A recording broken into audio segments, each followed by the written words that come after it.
welcome to our 2034 midterm election coverage. This evening, we are bringing the live coverage of one of the most exciting midterms in American history. For the first time in decades, independents are a major political force. This is due to the independent coalition brought forth by Tulsi Gabbard when she ran as a third party in the 2032 presidential election. This coalition drew equally from both parties, but also brought in disaffected voters who weren't really active in politics before. Now we'll see as incumbent President Ron DeSantis and the Republican Party are in battle due to economic troubles. First off, they're facing the Democrats and the Independents, so we'll see how that goes. Currently, Democratic popularity rating is a net plus 5%. Currently, they have 93% approval from Democrats, of course, about 14% from Republicans, meaning that most Republicans are dissatisfied with President Ron DeSantis, and 50% from Independents, which would mean a sure victory in past years. However, due to the independent coalition that has been formed, that may not mean as much as it did in prior years. Meanwhile, Ron DeSantis has a net negative 13% approval, a mere 5% of Democrats approve of him, 80% of Republicans, which is a far cry from the 90% he got earlier in his term, and 30% from Independents, which was around 70% at the beginning of his second term. Very bad for DeSantis. And on the generic ballot, it is 40% for Democrats, 35% for Republicans, the rest going to Independents. Let's check out the CNN Senate projection. Currently they have 55-41 for Democrats, Independents winning 2 seats. Fox has 52-47 for Democrats, Independents winning 1 seat. And MSNBC has 55-41 for Democrats, Independents winning 4 seats. And finally, Newsmax has 57-41 for the Republicans, Independents winning 2 seats. Interestingly enough, they do have New York going independent, which neither of the 3 prior maps had as well. And now each Senate map including toss-ups. 47 seats for Democrats are considered safe or likely, and 42 for Republicans, while the rest are toss-up. This is a pretty big number, around 11 toss-ups, definitely bigger than most of the past elections we've seen. And here are some polls. Currently, Valerie Davidson, the former Lieutenant Governor of Alaska, is leading by about 1% over Lisa McGuire. In Florida, Nikki Fried is leading by 0.1% against Maria Salazar. This is likely to change as Salazar is considered a very good candidate and Fried a bad candidate. In Georgia, Jon Ossoff, the former president, a very controversial candidate due to his handling of the pandemic that lost Democrats the White House in 2028.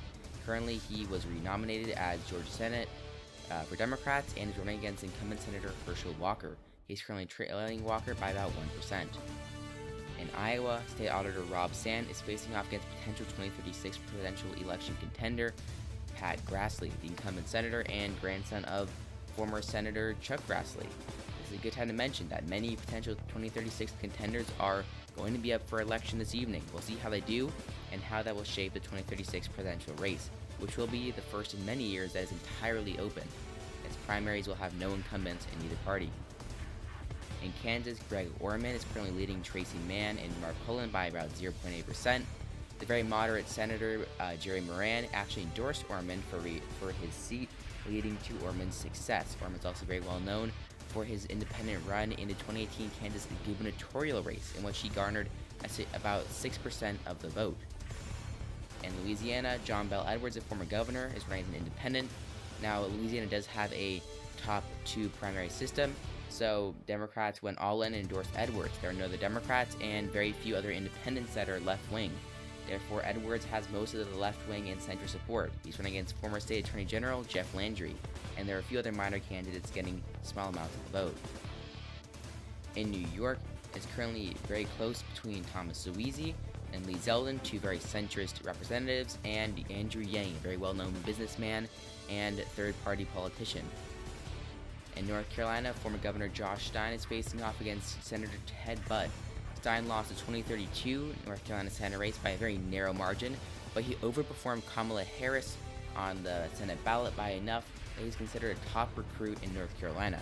We'll see how this race shapes out. And in Pennsylvania, independent Senator John Fetterman switched from Democrat to Independent and is currently facing a tough re-election bid against Valor Cush and Doug Mastriano. And in Wisconsin, A very close race, incumbent Senator Sean Duffy facing up against Democratic former State Attorney General Josh Kaul and independent businessman Kevin Nicholson.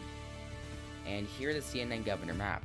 They have it 26 to 22 for the Democrats, 2 independent governorships. Fox has 22-22 and about 6 governorships for the independents.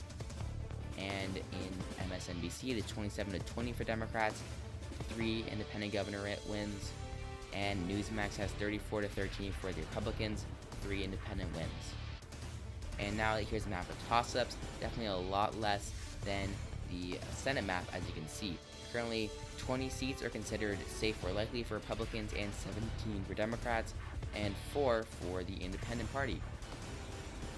Let's look at some polls. Currently, Ruben Gallego, potential 2036 contender, is leading Kirk Adams by around 1%. And in Florida, Stephanie Murphy is facing off against incumbent Governor Adam Putnam and former Miami Mayor Francis Suarez. Very interesting race. Suarez running as an independent, garnered a lot of support. Definitely potential win here. Adam Putnam not doing well at all for an incumbent governor. And in Georgia, incumbent Governor Raphael Warnock is facing off against Vernon Jones, leading by around 2% so far. And in Michigan, Elissa Slotkin, another potential presidential contender, is facing off against Peter Meijer, currently leading by around 2 points. And in Ohio, J.D. Vance, former Republican senator turned independent, is now leading Nan Whaley for the governorship as an independent. Anthony Gonzalez running as a very anti-populist Republican. We'll see how he does and how he affects the race. Democrats have not won a statewide race in Ohio in many years, so we'll see if they can do that tonight. And in Pennsylvania, Connor Lamb leading William McSwain by about 1.5%. And in Texas, very popular independent governor Matthew McConaughey and one of the top independent presidential contenders, potentially that is, as he's very well known across the country for being an actor, is facing off against Chad Prather. He's currently leading Prather by around 5%. And in Wisconsin, incumbent Governor Mandela Barnes is facing off against former Governor Brian Steele, who he defeated in 2030, and former Representative Ron Kime. A very close race, definitely entirely three-way. Any of these candidates could win this evening. And now here are the most important issues. 60% of voters say the economy due to the ongoing depression, 20% say climate change, 10% immigration, and 5% say racial justice, and another 5% say other issues. We've now arrived at our 7 p.m. poll closings out of the large several states. We now project that Eric Holcomb will win his first 6 years as Indiana Senator. Nancy Mace will easily win re-election to the South Carolina Senate. Vermont, Molly Gray will win election to the Senate from Vermont. And in Kentucky, Rand Paul switched to the Independent Party and was Tulsi Gabbard's running mate in 2032. He will win re-election as an independent.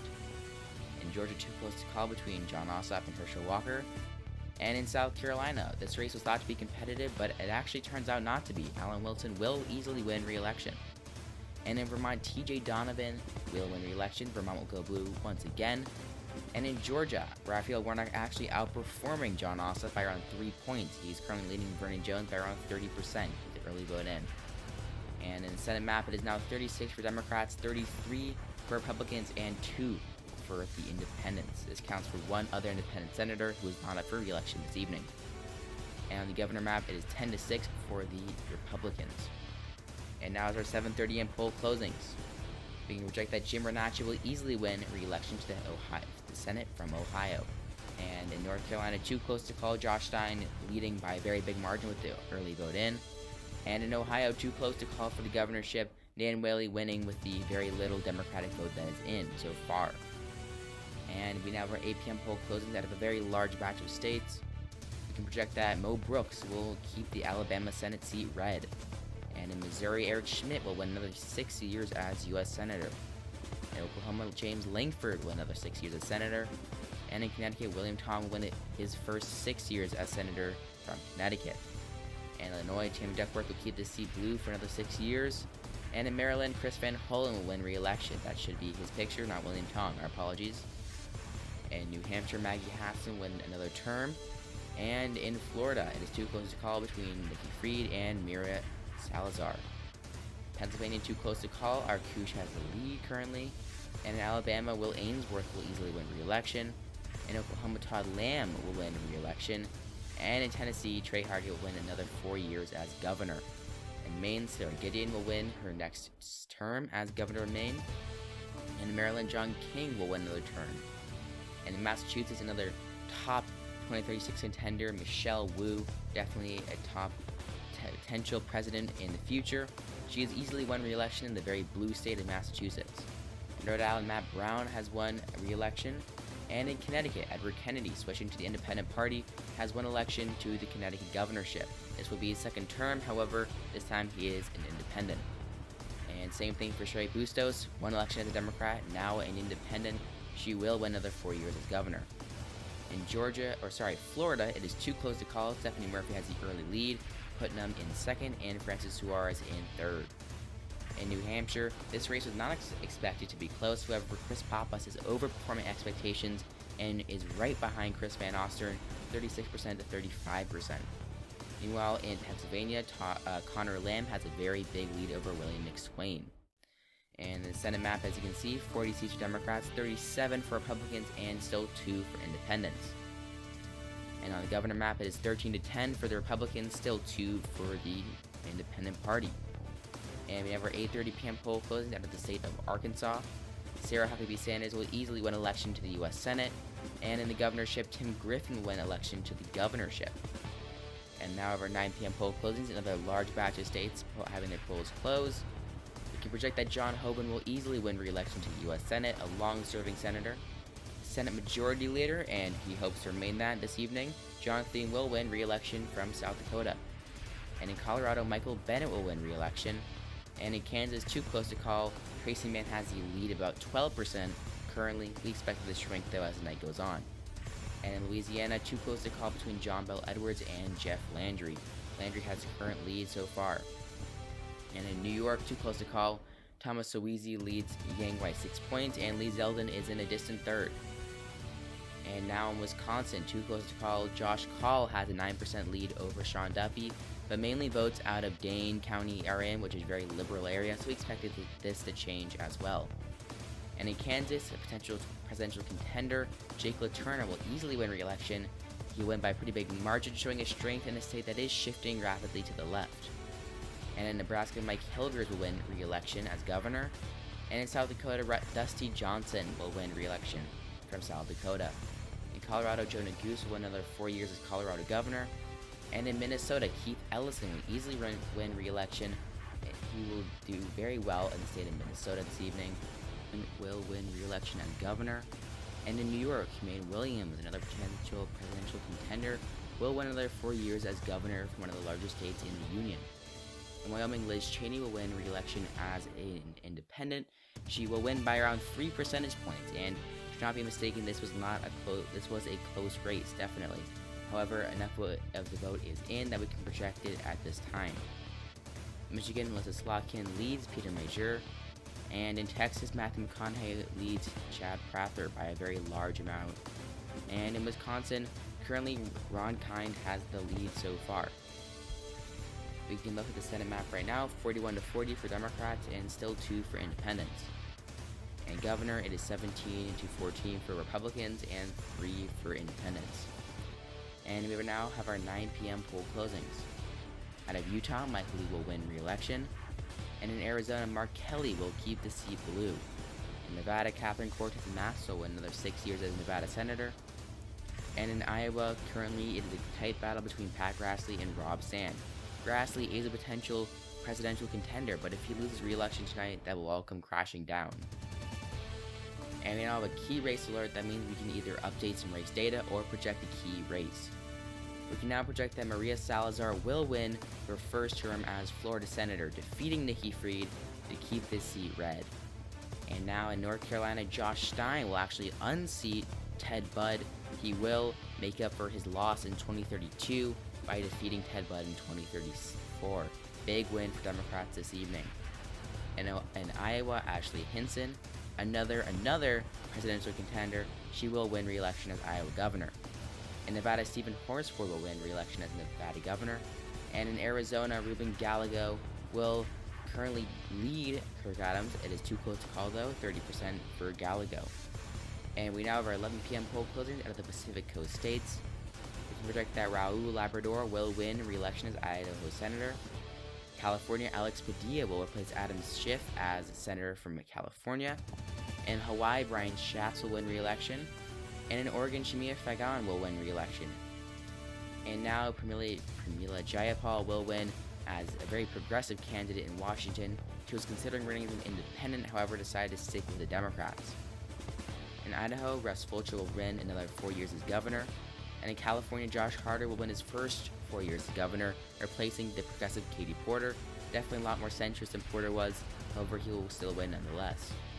In Oregon, Lynn Peterson will win re-election. And in Hawaii, Tulsi Gabbard, one of the most major independents in the nation. She will win re-election in Hawaii. She did win Hawaii in her 2032 independent bid, and along with the Maine's 1st District. We're going to have a key race alert. Let's see what it is. In Pennsylvania, Connor Lamb will easily win re-election by defeating William McSwain. And in Georgia, Ralph Warnock will win re-election, defeating Vernon Jones. In Ohio, J.D. Vance will win election to the governorship as an independent. And in Texas, Matthew McConaughey will easily win re-election, definitely one of the most popular independents in the nation.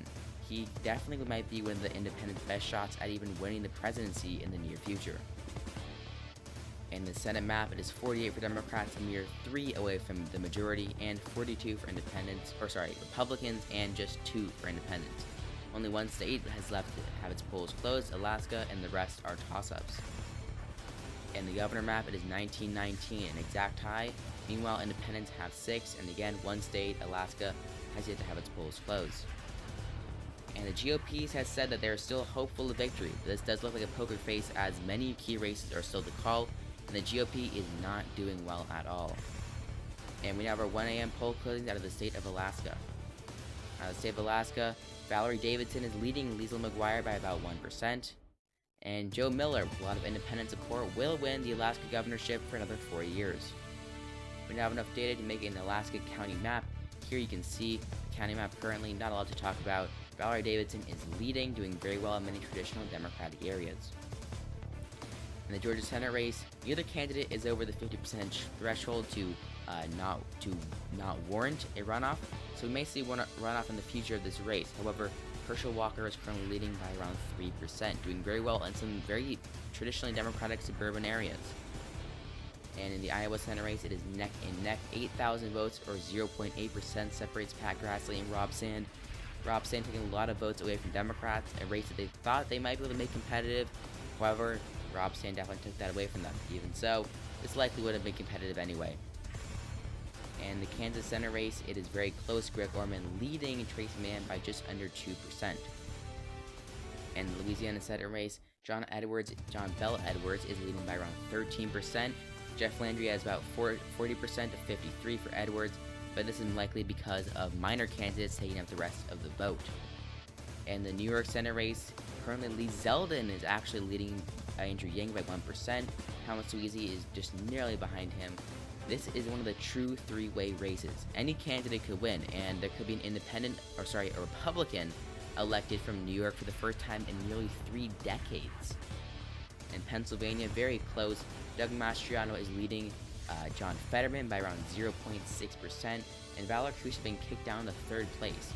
John Fetterman was definitely losing in the polls in the early vote, but he is really gaining here. He's actually leading in Philadelphia County currently. In the Wisconsin Senate race, Josh Call maintains a very narrow lead over Sean Duffy, and Kevin Nicholson has dropped just below 30%, not doing nearly as well as many independents thought he would. In the Arizona governorship, Ruben Gallego is leading by around 4.5%, doing very well against Kirk Adams. And in the Florida governor race, Stephanie Murphy has around a 1% lead, beating out Francis Suarez and Adam Putnam. And the Michigan governor race, Elissa Slotkin is leading by just around 5 points, give or take a few percent. Definitely a big win for her tonight. And in the New Hampshire governor race, Chris Pappas is overtaking Colin Van Ostern and is leading him and Frank Winta. And the Wisconsin governor race, Ron kind of taking the lead. He has about 1.4% lead over Brian Steele and about a 2% lead over Mandela Barnes. Just like the New York Senate race, this race is definitely a three-way race overall.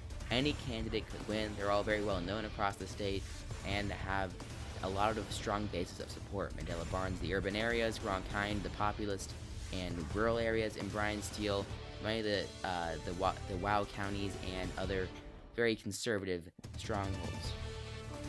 We now have a key race alert. Let's see what it is. We can project the Alaska Senate race. We'll go to Valerie Davidson and the Independents. Alaska has a ranked choice voting system, and Liesl McGuire and Valerie Davidson were the last two candidates. Davidson will win by around 2%, taking all the Democratic areas and a few areas that are more traditionally Republican. In the Iowa Senate race, Rob Sand will defeat Pat Grassley. Definitely a big loss for a potential presidential contender who will win many traditional Democratic areas and areas that have long left Democrats, ancestral Democratic areas. Rita Hart and Democrats will only win one county. In the Louisiana Senate race, Bel Edwards will defeat Jeff Landry. He gets just over 50% of the vote, meaning there will not be a runoff. He will win by by about 5 points, 5% about going to minor candidates scattered across the state. And the Arizona governor race, Ruben Gallego, definitely cementing him as a potential presidential contender. He's flipped Navajo County for the first time in a long time. Arizona has been a swing state for years, and it was close in 2020 and 2024, but never flipped to the Democrats. Ruben Gallego may change that in the future.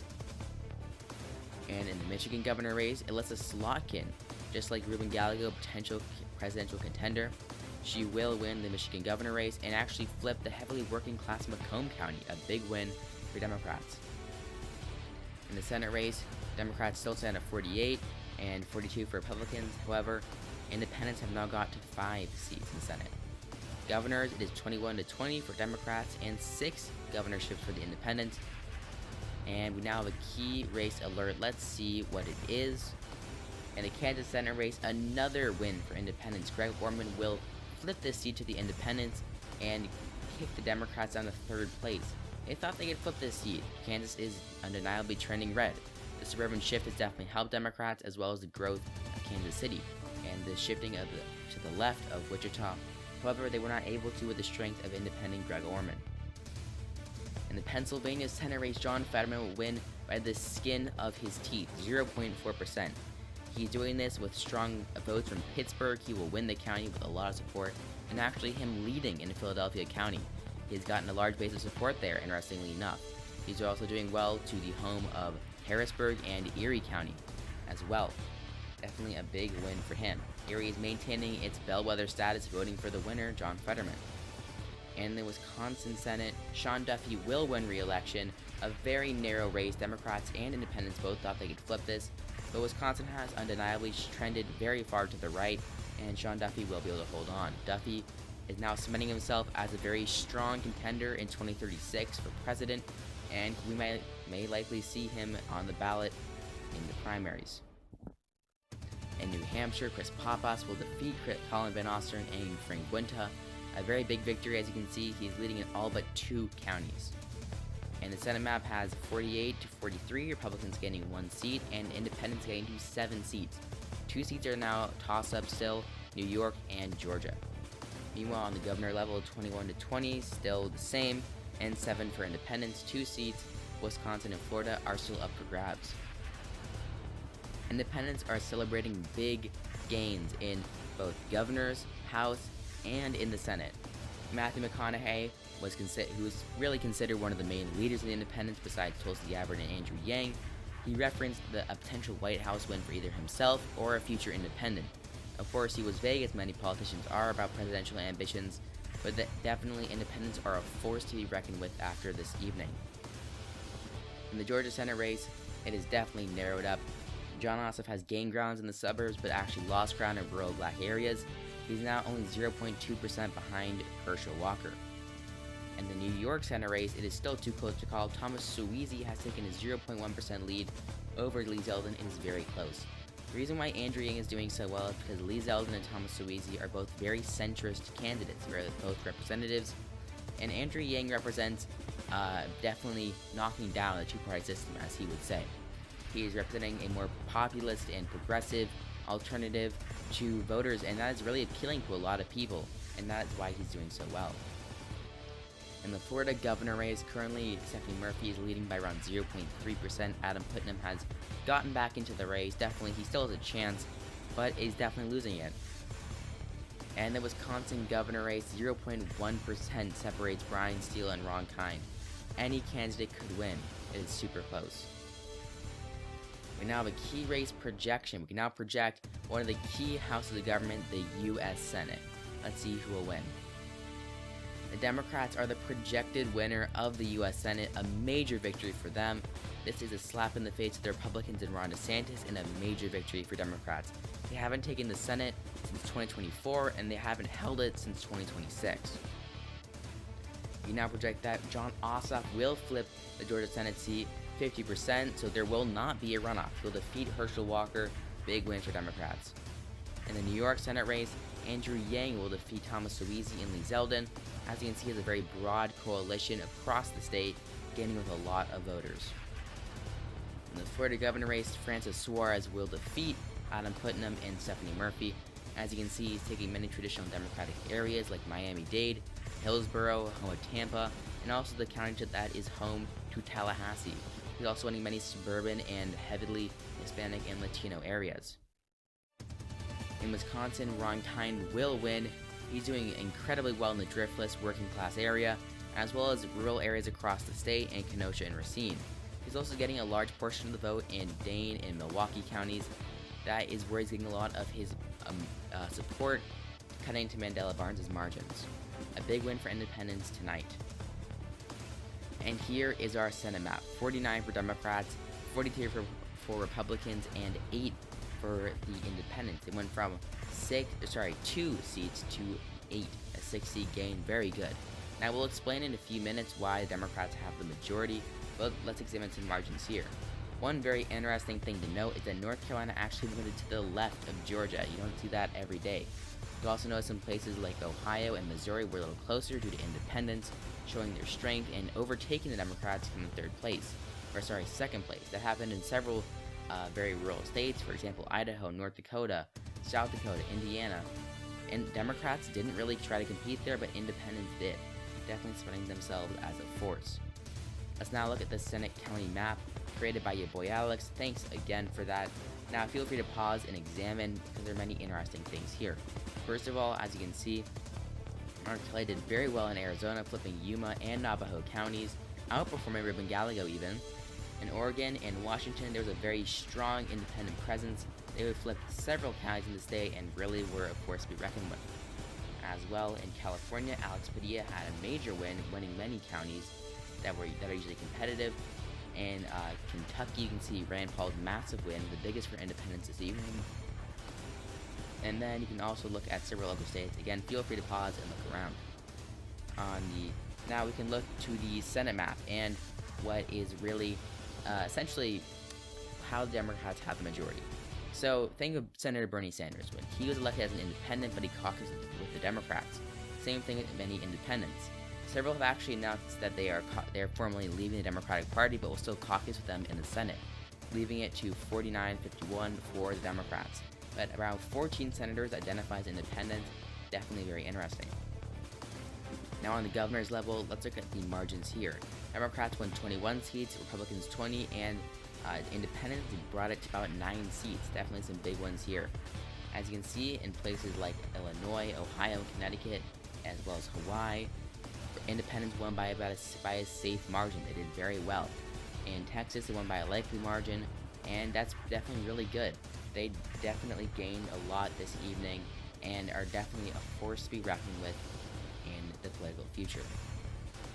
Now here's the county map, also created by your boy Alex. Thanks a lot for that. Here's some interesting things to note. For example, in Texas, Matthew McConaughey won a lot of the suburban and Rio Grande Valley vote, doing very, very well. You can also look at the Ohio governor race, in which J.D. Vance did very well across the state, winning almost every traditionally Republican area. In Illinois, Sherry Bustos won by a very large margin, as well as Connecticut, where Edward Kennedy won every single county. And now here is the governor's map, including the governors that have actually left their parties. There aren't many. For example, John Tester in Montana and Thomas Massey in Kentucky. But the final tally rolls out to about 20 seats for Democrats, 19 for Republicans, and 11 for independents. And here is the House map. So House leaders for Democrats and Republicans and Independents have all actually retired this year, coincidentally. For Republicans, it was Elissa Stefanik, but she is stepping down after her around nearly decade-long tenure. Same thing with Hakeem Jeffries for Democrats. He's actually potentially running for president, so that might be why. And Mark Begich, who was the Independent leader, has stepped down due to his definitely old age, but he's still remaining as representative.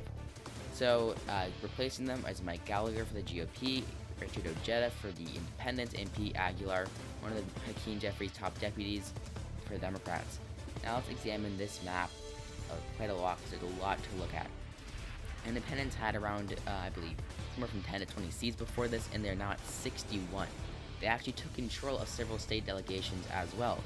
They won full control of the New Hampshire state delegation, gained 2 seats in Iowa, bringing the total to 3 out of 4.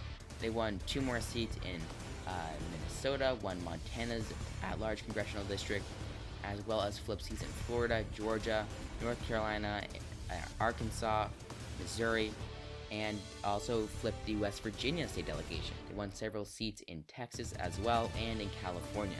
Definitely a lot of big gains for the Independents this evening. Now let's get some exit polls. Men voted by about 1% for the Democrats, female voters by about 5%, white voters chose Republicans by around 2%, black voters by 20% for Democrats, as usual. Hispanic and Latino voters were very close, but they voted for about 3% to the Republicans actually, and other voters were split 35-35. Meanwhile, for 18 to 29 voters, it was 35% for Democrats and 32% for Independents. Meanwhile, 32% for Independents for 30 to 44 voters, and then 38% for Democrats. Voters 45 and 64 voted for Republicans by about 6%, and 65 over voted for Republicans by about 11%. Voters with a college degree prefer Democrats over Independents by around 3%, and with no college degree prefer Republicans over Independents by around 7%. As you can see, Independents took second place in several of these exit polls. And finally, for income and situation, people with an income of less than $50,000 voted for 2% for the Democrats over Independents, and for $50,000 to $100,000, it was about 3% for Democrats over Independents. For $100,000 plus, it was 8% for Republicans, and for those who said the situation was better than 4 years ago, they voted about 60 to 22 for the Republicans. For those who said the situation was worse, they actually voted 70-16 for Democrats over Independents. And those who said the situation was the same preferred Democrats ultimately over and Independents second, which may have led to a lot of the major Republican losses. Democrats have declared victory. They're allying with a lot of liberal and centrist Independents in the House to potentially win the speakership, and Republicans are soon to speak on this massive loss.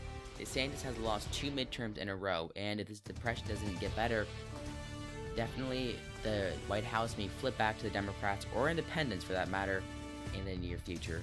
Democrats had a major victory this evening, and this will not soon be forgotten.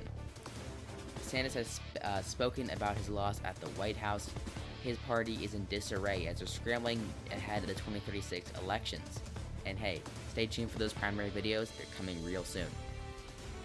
And now we have our coverage of the House Speaker election, January 3rd, 2035. Pete Aguilar has been elected House Speaker in alliance with the Independents. He brokered a deal with Richard Ojeda and the Independents in order to become House Speaker. He promised them key committee assignments and a seat at the table overall, and he was able to win with more than enough support, as many of the left-wing or even just centrist Independents voted for him. Josh Shapiro was also the Democratic leader, was also named Senate Majority Leader, meaning Democrats have control out of 2 of the 3 houses of government, and also have the plurality actually of seats in the governorship. Well, thank you all for watching. I hope you enjoyed this video. If you did, leave a like, and if you want to see more, subscribe. Hit the notification bell for more videos like this so you can be instantly notified. Comment what you thought of the video down below. Thank you all for watching, and I'll see you all next time.